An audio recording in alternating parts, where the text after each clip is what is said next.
Pouquinho.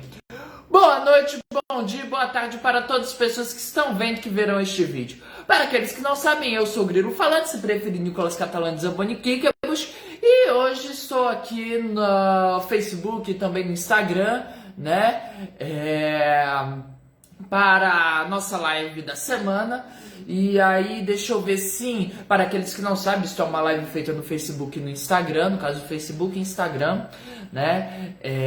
E o objetivo dessas lives é conversar sobre a história da capoeira contextualizada na história do Brasil. E nos últimos vídeos a gente começou a falar sobre a abolição da escravatura, né? E no caso, no vídeo passado a gente falou sobre a Revolução Haitiana, que é um momento chave para se entender a história da abolição da escravidão no mundo, basicamente o mundo inteiro, né?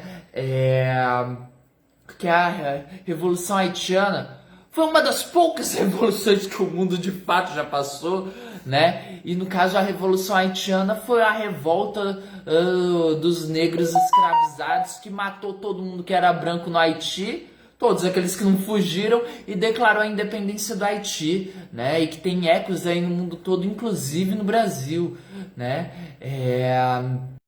E no caso, tem gente inclusive que diz que a Revolução Haitiana foi a única rebelião escrava que conseguiu seus frutos, né?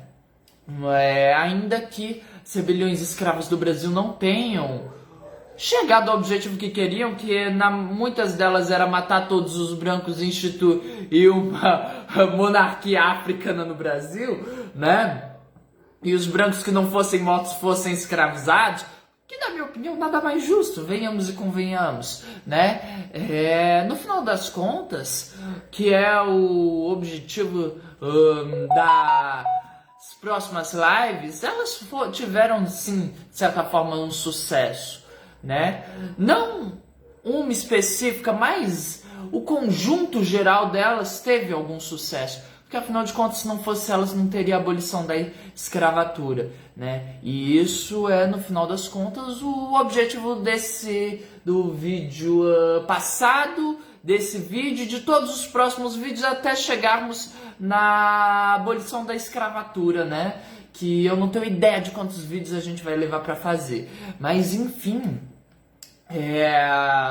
E no caso, antes disso, a gente estava falando sobre o quê? A gente falou sobre as eleições de 1872, que são uma peça-chave para se entender a constituição política do Brasil durante o Segundo Império, né? Apesar de ninguém saber o que foram as eleições de 1872 e a importância delas. Inclusive é extremamente importante para entender a perseguição da capoeira durante o período republicano, já que, bom, não vou dar spoilers, né? Mas isso aí vai ser o embrião da futura Guarda Negra, né? A Guarda Negra, ela tá relacionada aí, a história do começo dela vai estar relacionada aí com essas eleições, né?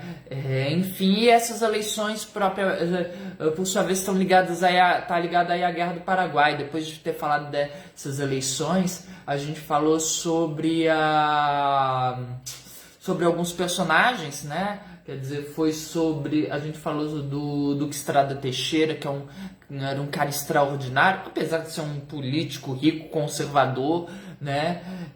A gente falou sobre o Manduca da Praia, que é o maior capoeira de todos os tempos do Rio de Janeiro. A gente falou sobre o Hércules Fluminense, que com certeza devia ser um capoeira amador, né?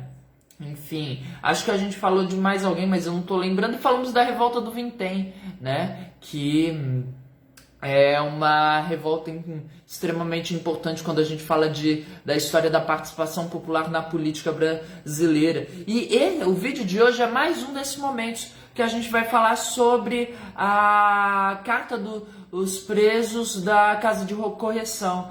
Isso pode parecer pequeno, né? Mas já que deu 5 minutos aqui, então teoricamente já deu tempo das pessoas chegarem, né? Eu vou cantar aqui uma ladainha, né, do Tony Vargas, Dona Isabel, né? Se não tiver afinação lá, essas coisas, peço desculpas, faz um tempinho que eu tava sem arame e não tava armando berimbau, e é aquilo, o medo de quebrar é grande, né? Então vamos lá.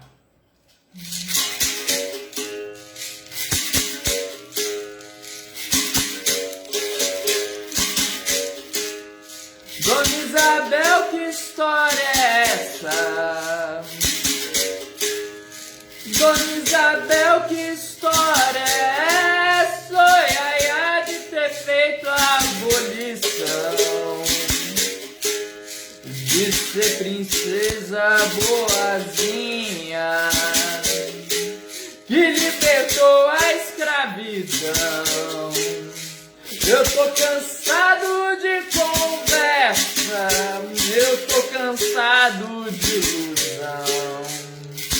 A abolição se fez com sangue. Quem inundava esse país, que o negro transformou em luta, cansado de ser infeliz.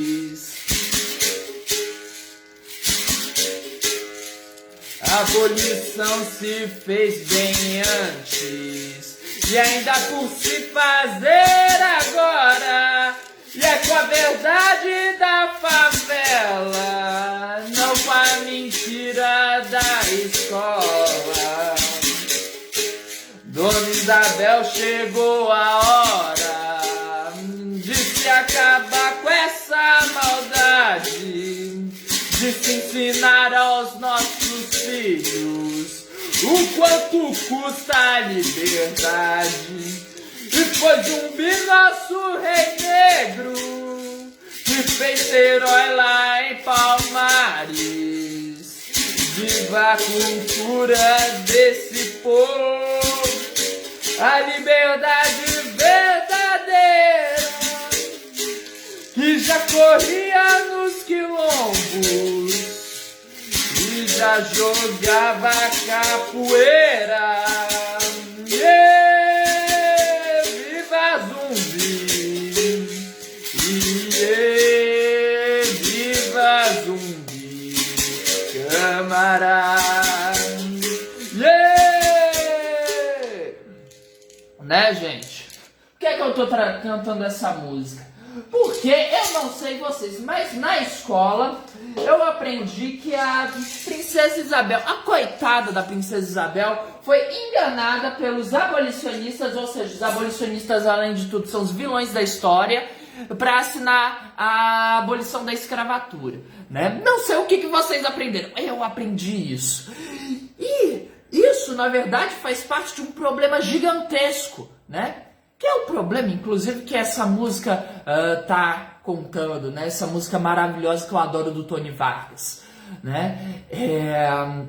E isso tem muito a ver, inclusive, com os historiadores, porque a gente tem um problema estrutural enorme quando a gente fala da universidade, que é o seguinte: universidade é para rico, pronto, né? Desde o início da história do Brasil, ensino superior ou qualquer forma de ensino, venhamos e convenhamos, é pra gente rica, ponto. O pobre não tem que estar na universidade, segundo a perspectiva aí da elite que dominou o Brasil desde 1500 até, deixa eu ver, 11 de novembro de 2023, né? É só ver todos os movimentos aí para desmanchar as universidades públicas, né? Contra o Enem, contra a cota racial, né? Por causa disso. Então, quando a gente fala do ensino superior, a gente está falando de um conhecimento acadêmico, muitas vezes a gente está falando de um conhecimento feito a partir da perspectiva de gente rica, de gente da elite, no mínimo aí da classe média que acha que é rica, né? E isso gera uma série de problemas. Quando a gente fala de história do Brasil, a gente fala de uma história toda contada a partir da visão de quem tem dinheiro, né? A partir da visão de quem não está aí vivendo numa favela, né? E isso gera um sério problema, né? Isso gera uma história muito parcial, né? O que é engraçado, inclusive, porque essas mesmas pessoas que defendem aí o fim das cotas, o fim da universidade pública, são as mesmas pessoas que defendem a escola sem partido, né? Não tem nada mais partidário do que dizer isso que contaram pra mim na escola, que a dona Isabel foi uma coitada de uma princesa enganada pelos malvados abolicionistas, né? Nada é mais partidário do que isso. Né? Então, gente, quando a gente fala de história do Brasil, uma das coisas que tem mudado aí nos últimos anos, né, muito graças tanto à perspectiva aí da própria construção do estudo da história com a corrente da nova historiografia, né, e com o acesso cada vez maior também por parte das pessoas mais pobres à universidade, né, você tem percebido que isso aí é balela. Né? Então a gente é igual ao ponto em que não faz mais sentido o dizer o que se dizia, por exemplo, há alguns anos atrás, de dizer que a princesa Isabel foi uma princesa enganada, ou de que a princesa Isabel é a princesa boazinha, né? Que libertou a escravidão porque era boa, né, gente? E é também um momento em que a gente começa a perceber, apesar de que o Clóvis Moura fala isso desde os anos 50, né? E isso eu não tive na escola, não sei vocês, mas eu nunca vi isso na escola, né? O Clóvis Moura começa a falar disso desde os anos 50, né? É que os escravos não tinham exatamente uma consciência de classe, né? Que aí isso é uma das coisas aí do marxismo, né? A ideia de ter consciência de classe, ou seja, de ter a noção, eu tô ferrado, mas tem um monte de gente que tá ferrada junto comigo e eu sou igual a eles, né? E tem aqui somos todos oprimidos e existe só uma pequena parcela de opressores, né? E, enfim, não vou entrar nessa discussão, mas o importante é entender o seguinte, que desde que tem escravo no Brasil, a gente tem rebelião de escravo, a gente tem fuga de escravo, a gente tem guerra por causa de escravo, né? Porque desde o momento em que os europeus, portugueses miseráveis começaram a escravizar os indígenas, que por sinal a média de vida era de 3 anos, né? Eu gosto sempre de ressaltar isso, porque a média de vida de um escravo africano era 7 anos. E isso é pouquíssimo tempo para uma vida humana, né? Isso demonstra o absurdo que era. Agora imagina a média de vida ser 3 anos, o que devia ser escravidão para índio, né? Para hoje os povos indígenas. E desde o momento que a gente tem os europeus começando a escravizar indígena aqui no Brasil, a gente tem as guerras indígenas sendo iniciadas e os indígenas destruindo toda a capitania do donatário, toda a cidade que o donatário construiu, né? E isso é o principal motivo das capitanias não terem dado certo, né? Não é necessariamente falta de interesse, é claro que a gente tem, né? Falta de interesse, acho, se eu não me engano, mas assim, se eu não me engano, só teve um donatário que realmente não botou um centavo na capitania dele, né? A maior parte das capitanias acabaram por causa disso, né? Ataque indígena, né? Então, gente, falar que os escravos não tinham consciência política é mentira, né? Isso aí é muito pelo contrário.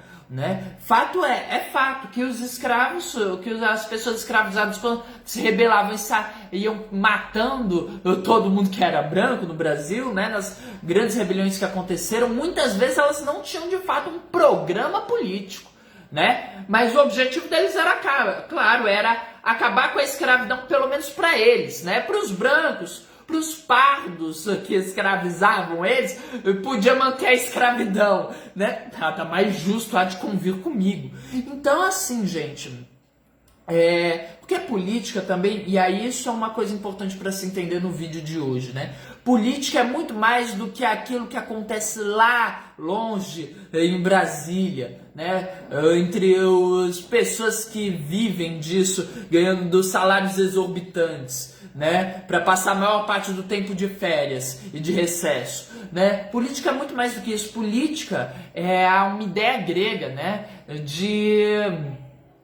Que resume basicamente tudo aquilo que impacta na vida da cidade, né? Então tudo aquilo que impacta na sua vida é política, né? Toda a pessoa que tem interesse em melhorar a sua cidade ou em não deixar que coisas negativas aconteçam à sua cidade, né, independentemente do que seja, né, é um político, né, na acepção grega, é um idiota. E a pessoa que não está nem aí para a política é um idiota, né? Isso é sério, eu tô falando. Essa aí é a ideia grega mesmo, né? A origem do idiota é isso, é a pessoa que não se importa com a política, que não liga para a política, portanto é a pessoa que não se importa com o próprio bem-estar, né? E o caso dos prisioneiros da casa de correção demonstra muito bem isso, de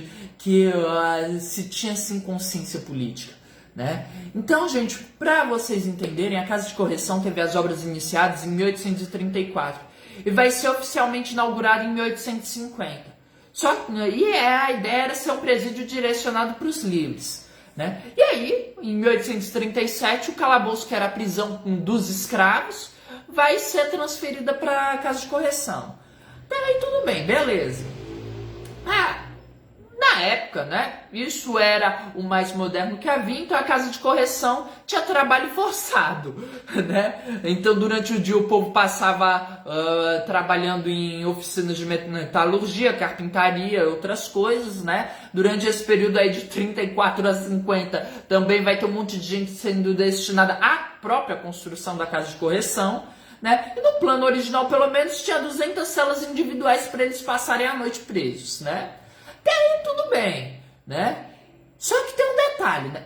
Não sei se os planos originais foram mudados, né? Também não fui ver isso daí. Mas eu sei que em 1842, do que era 200 presos planejados para a Casa de Correção ter, a gente tinha 425, né? 58 desses eram sentenciados, 42 eram os correcionais, 203 eram escravizados do calabouço que foi transferido e 117 eram africanos livres, que no caso eu vou explicar, acho que no próximo vídeo, que são esses africanos livres e o porquê que eles estão aqui listados junto com os prisioneiros, né? Não vou explicar não, vou deixar que eles expliquem, vocês vão entender daqui a pouco.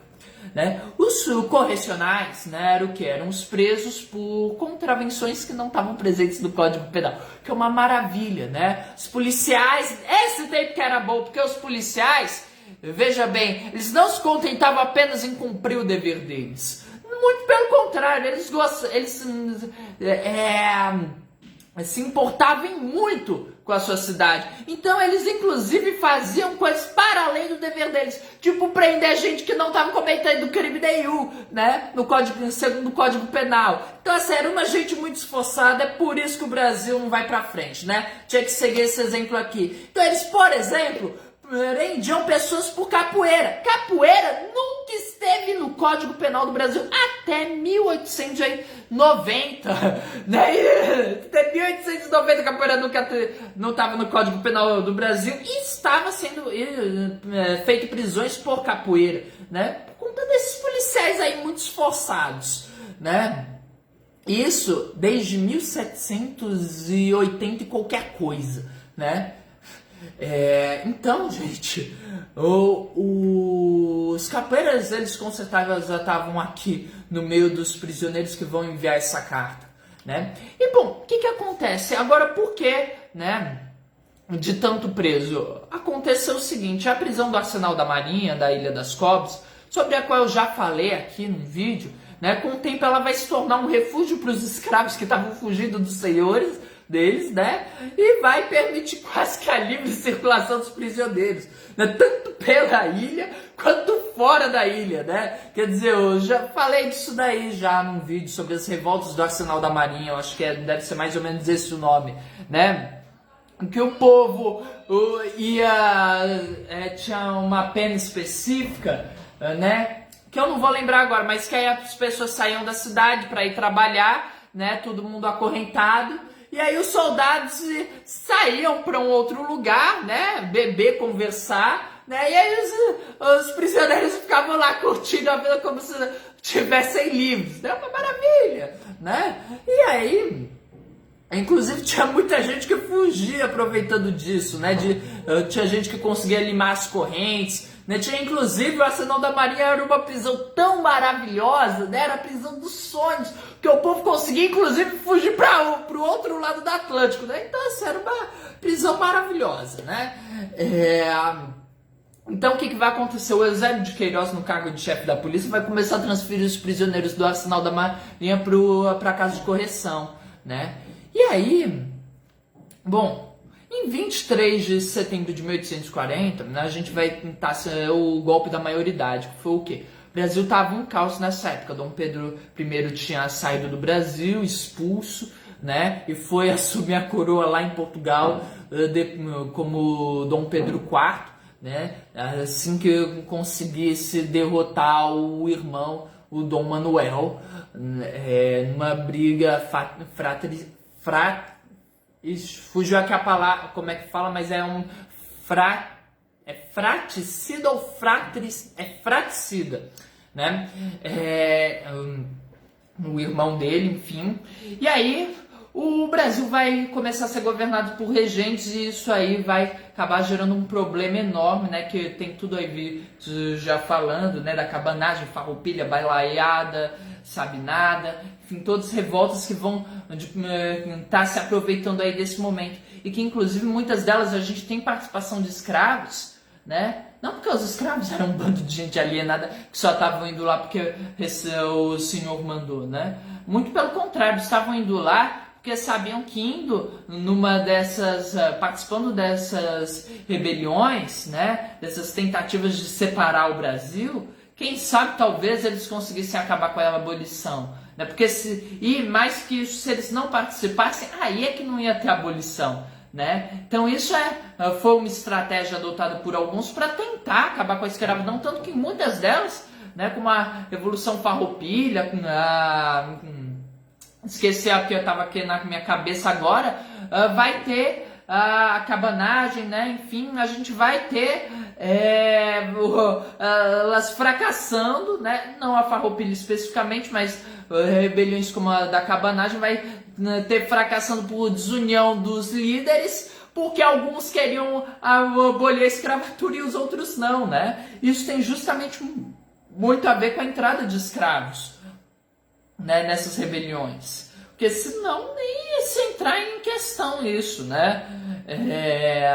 Então o Dom Pedro II ele vai ser coroado em 18 de julho de 1841, uma tentativa de reunificar o país por parte aí dos liberais, e aí ele, que no final das contas vai dar certo, né? Em todo caso, o que a gente vai ter entre o período aí, que foi declarado que o Dom Pedro II iria poder assumir o trono mesmo sendo menor de idade, né? E o período em que ele vai ser coroado? A gente vai ter os prisioneiros da Casa de Correções se aproveitando desse momento para tentarem mudar suas condições. Em 2 de março de 1841, os presos livres vão escrever para o imperador e no mesmo mês o Tomé Joaquim Torres, que era o administrador da Casa de Correção, vai ser demitido. No Diário do Rio de Janeiro, vai dizer que ele serviu, que inclusive diz que ele serviu a casa com muita honra, como vocês vão ver, que era assim, uma verdade absoluta, né? Muito diferente do Brasil de hoje, inclusive. Vai afirmar que ele desagradou um tal de senhor Menezes durante as eleições e que aí, mesmo com a oposição do Antônio Paulino Limpo de Abreu, que era ministro da Justiça, vai ser demitido, né? E 6 meses depois, os detentos do Aljube vendo aquilo, né? Apesar de estar todo mundo preso, vão estar vendo aquilo e vão pensar, isso é um jeito de resolver os nossos problemas, vamos fazer igual e enviar uma carta de reclamações para a Câmara de Vereadores do Rio de Janeiro, né? Eu vou trazer aqui para vocês só a carta dos prisioneiros livres, né? Da Casa de Correções, não vou trazer a do Aljube não, eu coloco aí as páginas que está na tese do Carlos Eugênio, quem tiver interesse vai ler, né? Inclusive aproveite para ler toda a explicação maravilhosa que o Carlos Eugênio dá sobre a construção da carta e inclusive também aproveite para ler toda a tese de 500 e tantas páginas maravilhosa dele. Bom, foi baseado no Carlos Eugênio, então assim, tem uns pedaços, né, que então assim, 3 pontos e uma chave, que eu imagino que seja, que não deu para ler no documento, mas enfim, vou ler aqui.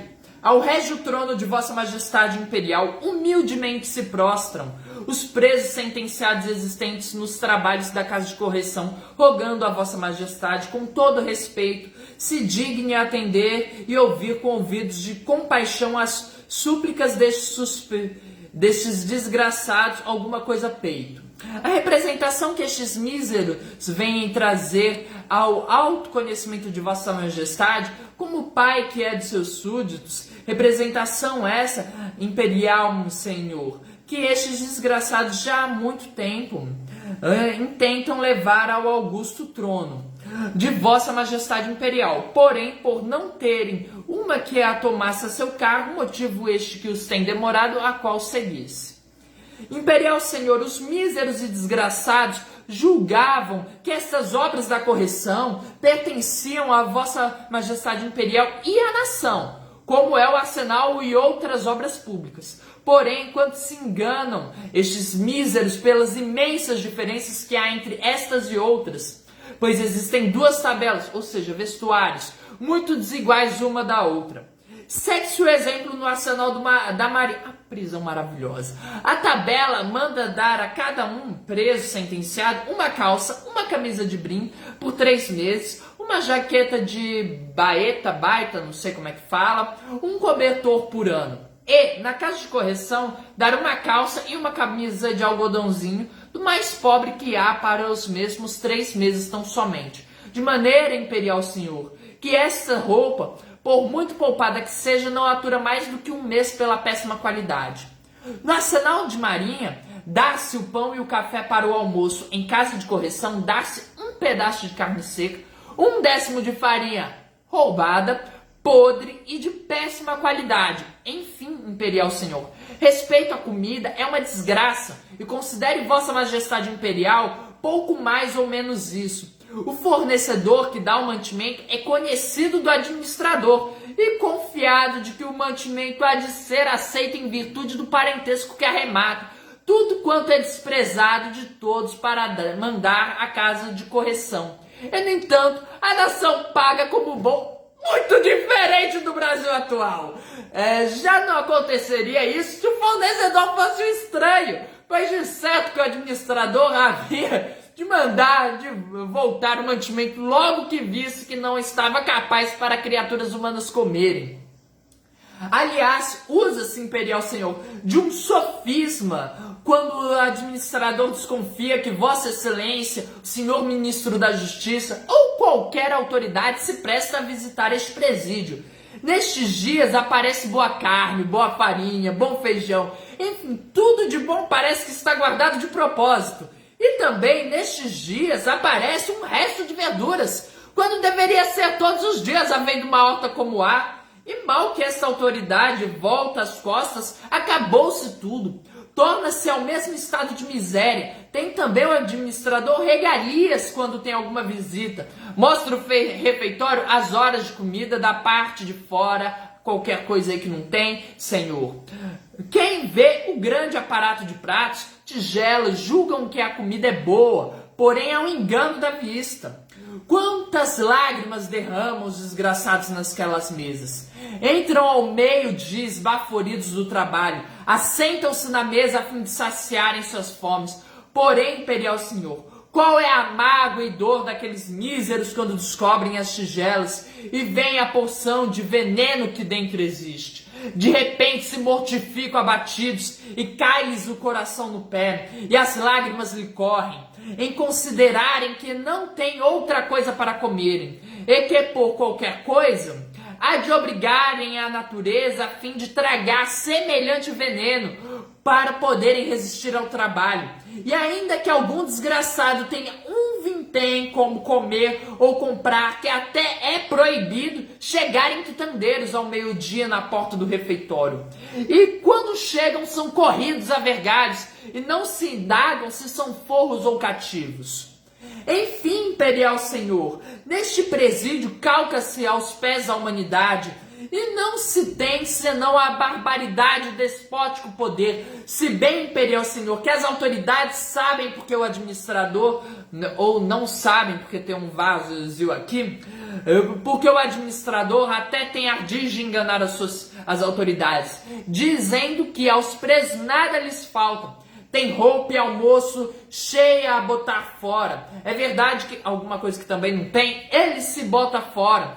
Ele, o administrador, manda apanhar para poder enviar aos seus porcos. E disso tem grande lucro, como teve no dia 25 do mês passado, pois fez 112 avos de porcos que vendeu. E a comida, sendo boa, não acontece isso, porque os desgraçados comem toda e não fica sustento aos porcos. Ou seja, a comida que eles estavam comendo não era comida nem para se dar para um porco, né?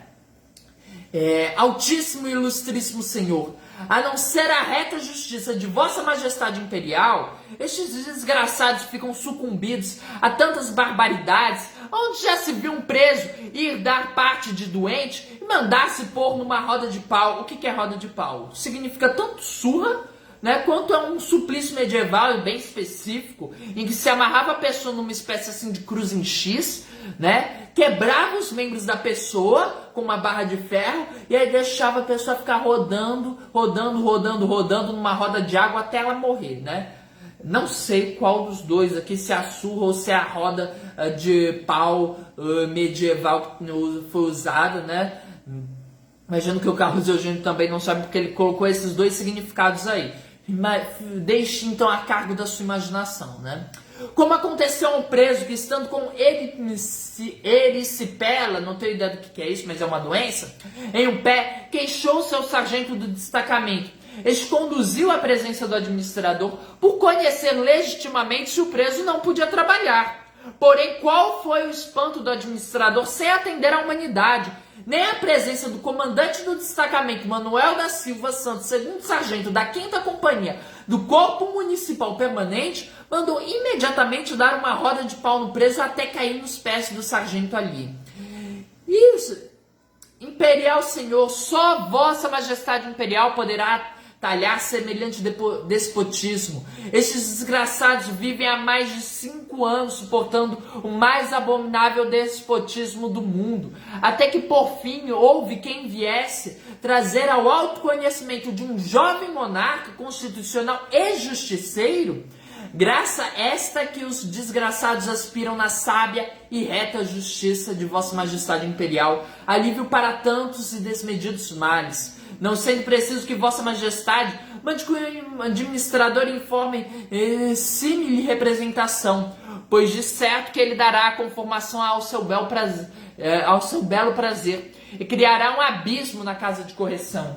Não, imperial senhor, não é preciso para um monarca justiceiro informação alguma coisa de déspota em caso de tanto melindre, mas sim a mesma presença que de Vossa Majestade Imperial, bastando para tanto atemorizar o crime, ou aliás, por uma autoridade desinteressada, que não deve iludir pelas falsas aparências do administrador, e veja no refeitório uma tigela que serve de amostra, a qual o administrador ou sabe o lugar dela, para mostrar-lhe quando preciso nessa tigela ração suficiente para um preso. Porém, descubra-se, examine-se o mais geralmente que há de achar o contrário, por aí poderá examinar o mais. Enfim, imperial senhor, estes desgraçados imploram a Vossa Majestade Imperial, use de humanidade para converter desgraçados, pois ali os puniu pelos crimes que cometeram.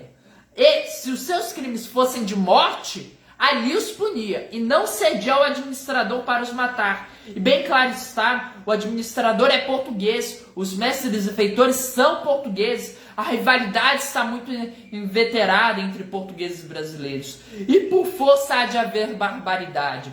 É esta, imperial senhor, a representação que os míseros tinham de levar ao augusto conhecimento de Vossa Majestade Imperial, ficando sempre os desgraçados satisfeitos com a determinação de Vossa Majestade Imperial. Ou seja, eles não disseram, eles nisso tudo contaram as condições deles e usaram os argumentos da lei para justificar as demandas deles, né? A lei que foi criada para a elite, para preservar a elite no poder, né? A lei que foi criada para preservar o poder da elite foi usada de ferramenta aí para esses prisioneiros. Isso exatamente o que o movimento abolicionista, que vai conquistar tanta coisa, né? Vai conquistar a proibição do tráfico de escravos, ventre livre, sexagenários, por fim a abolição, né?